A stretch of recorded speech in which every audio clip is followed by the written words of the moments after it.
put cameras where they're good to see animals, but also where people might find them.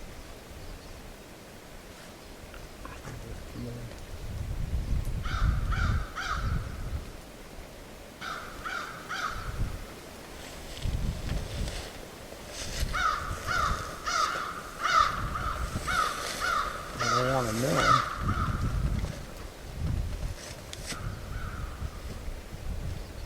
know.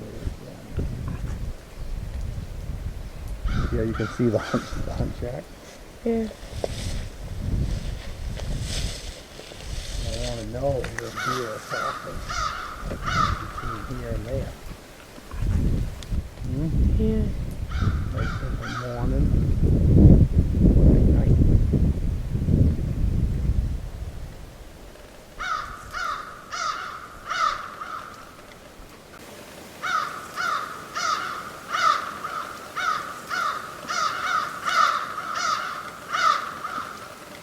Well, good morning. My name is Tom. I come to you from the great state of Maine. Welcome. Today's video is going to be about bubble wrapping our kids. In 2026, bubble wrapping our kids. We're going to go back in time, but I just had a funny episode this week up here in the reloading room, and I kind of been chuckling over it ever since it happened. So I figured I would bring you guys in on the chuckle. So if you want to hear what's going on in the East Grand's life, here we go. First, you got to have some coffee. So what did I find so funny this week? Well, bubble wrapping our kids. I found that pretty funny. I saw a picture not too long ago. Two, one on top, one on the bottom. The top picture said 1976. Just so happens I remember 1976. And then on the bottom picture it said 2026. Well, I'm still here, so I remember 2026 too. We're right in the middle of it. And what the picture was in 1976, all the kids was in the back of the pickup truck. No seats, no tie downs, not strapped on the roof like a big old buck. We just rode around in the back of the pickup. It didn't matter if it was, I rode to Newfoundland in the back of the pickup. We did a fishing trip in Newfoundland. I don't know how many miles it was, 1,500 miles, something like that. Rode right in the back of the pickup, all the way. Christmas time, you go to Grandma's house in the back of the pickup. It was, and you know what? We lived. We lived to tell a story about how we made it to Grandma's house in the back of the pickup truck. And not only did we make it, but so did all the other grandkids. Never lost a one of them. All the years I was growing up, never lost a one of them.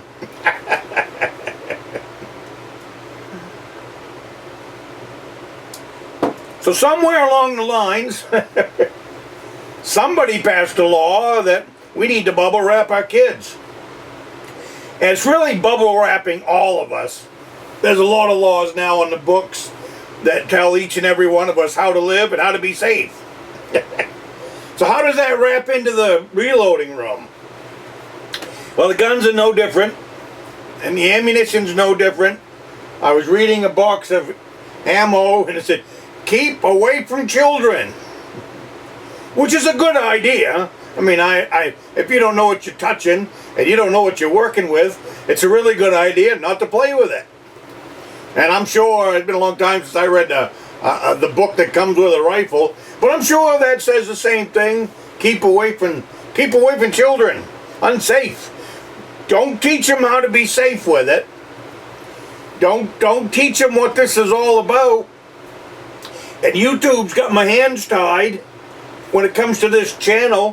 When it comes to guns and ammo and reloading and all of that, they got us bound right up, because God forbid that we teach. God forbid that we teach anything about safety first before you touch a firearm or before you pick up a cartridge. So what was funny? In this age of bubble wrapping our kids and not letting them touch anything because they might get hurt, this is a pupper that was teaching my grandsons how to reload bullets. Forget about touching the actual bullet. They were putting the primers in. They were putting the powder in. They were putting the lead ball on top of it. What you doing now, Caleb? Putting the gunpowder in the bullets. Putting the gunpowder in the case? Yep. Why don't you walk me through what you're doing and why you're doing it?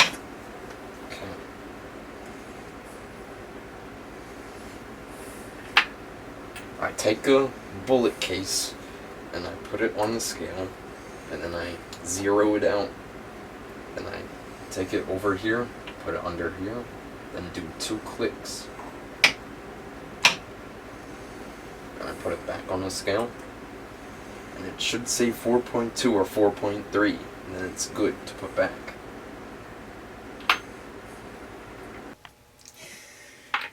What you doing, Joshua? Making bullets. Are you expanding the case right now? Yep.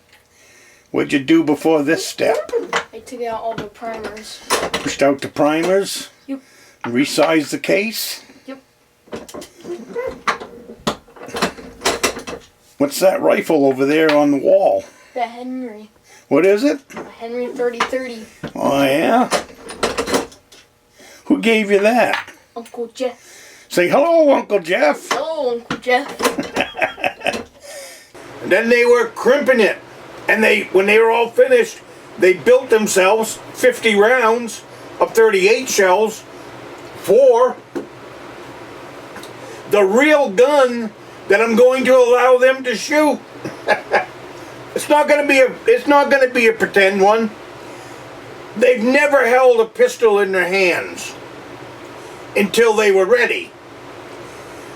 I didn't bring them up here into this reloading room until they were ready.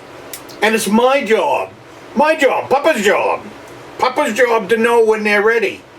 It's not up to a Democrat, pass a law, telling me when it's time that my grandkids are ready to learn how to handle the firearm. This is a God-given right in the United States of America. It's always been that way. Now we're stepping on toes. So many people, instead of teaching them how to be safe with a firearm, we've got to hide it from them. We got to keep it away from them. If they come across one, why do you think they're having accidents? Because they don't know what they're doing. If you don't teach them, and they lift up your pillow in your bedroom and they find a revolver under the pillow or in the nightstand and it's completely loaded and you've hid it from them their whole lives, what do you think's going to happen? They're going to pull it out and they're going to want to look at it. Why not? You're not home. They found it. But what if they have an education because a few papas or a few fathers take the kids by the hand and say, here, I'm going to teach you how to hold this safely. I'm going to teach you, keep that barrel pointed in a safe direction all the time. I'm going to teach you, never put your finger on a trigger. Never. Never put your finger on a trigger. That's just the way it is. I'm going to teach you that if someone hands you a pistol and says, here, look at it, which they do all the time. If you come across, when you're an adult, very few times have I been around somebody that's got a pistol out that they don't say, here, look at it. You want to hold it? That's just reality. At least in this state. So what do? Well, you do what I've done. You take your kids and you teach them. Keep that barrel pointed in a safe direction. Next thing, this is a revolver that you spin. The next thing, open the door. Look in there. Look at each cylinder. There's six spots in there for a bullet. Look at each and every one of them. Make sure that gun is unloaded. Then close it up. That's a lot better deal than hiding this gun from them and not teaching them absolutely nothing about it. Period. And that's what I found so funny, is that my way of thinking, and probably the general population's way of thinking, 90% of them hide this from the kids instead of teaching them right from wrong, or teaching them how to handle this thing safely if they find one. And maybe if we did that, we wouldn't have quite so many firearm and kid accidents in this country. The next best thing is to always have a trigger lock on your firearm. Always have your firearm in a safe.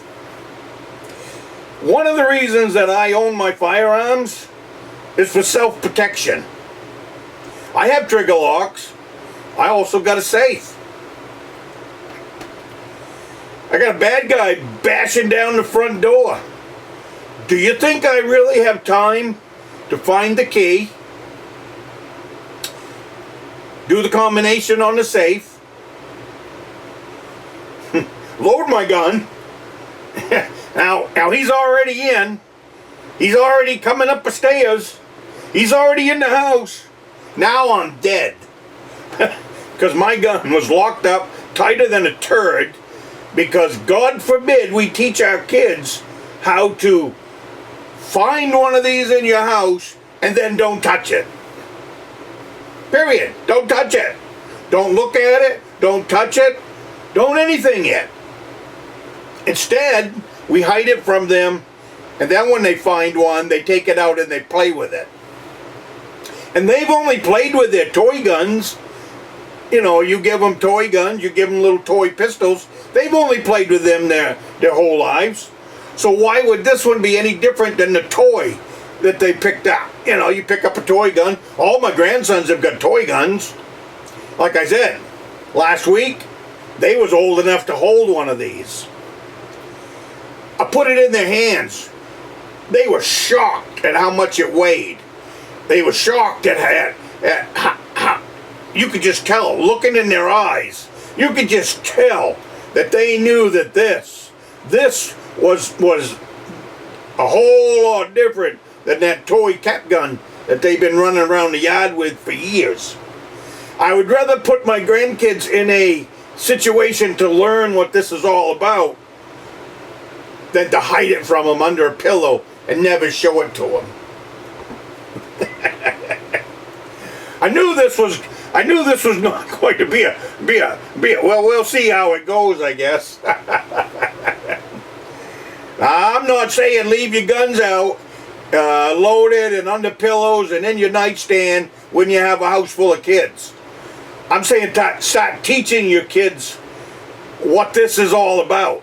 Start teaching them how to, if you've got this in your house, it's time. It's time to start teaching them what this is all about.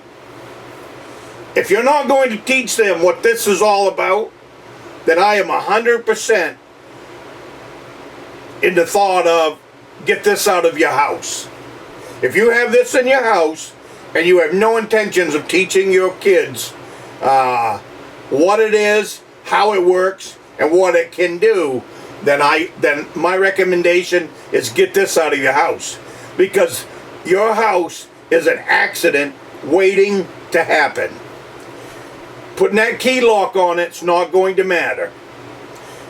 They will figure that out eventually as well. The older that they get. Or you will leave it unlocked at the wrong time. One of the two. One of the two. So if you're not going to teach your kids what this is all about, get it out of your house. I think I've done enough damage with this video. But anyways, when I was growing up, we all shot guns. One at a time, we'd stand up to the target. We was held a pistol. We were handed a pistol. We were handed a rifle. And we were given some ammunition and have at it. That's the way I am with my grandkids. We go to the shooting range. I teach safe handling of this firearm. I teach safe range stuff when you're there. What to do, what not to do. They will have an education in firearms, just like knowing mathematics and just like knowing anything that they're being taught at school. So, anyways, I don't know how to end this video, but I think I'll end it with, let's have a cup of coffee and mull over some of the stuff that's in this video. Anyways, that ought to stir the pot. I was reloading with the boys, and it just struck me so funny that instead of teaching them not to touch the firearm or teaching them not to touch ammunition, I was really teaching them how to build ammunition, build it safely, organization, everything. Great notes. Take notes when you're doing this stuff. Pay attention to business. This is not playtime. This is what they like about it is this is adult time. Papa's going to treat you like an adult. I expect you to act like an adult, and I expect a lot out of them when we step into the reloading room, or I expect a lot out of them when we step onto the shooting range. And they know it, and they love it, and that's why they are wanting to go so much. So anyways, you guys have a great day, and I will see you next week.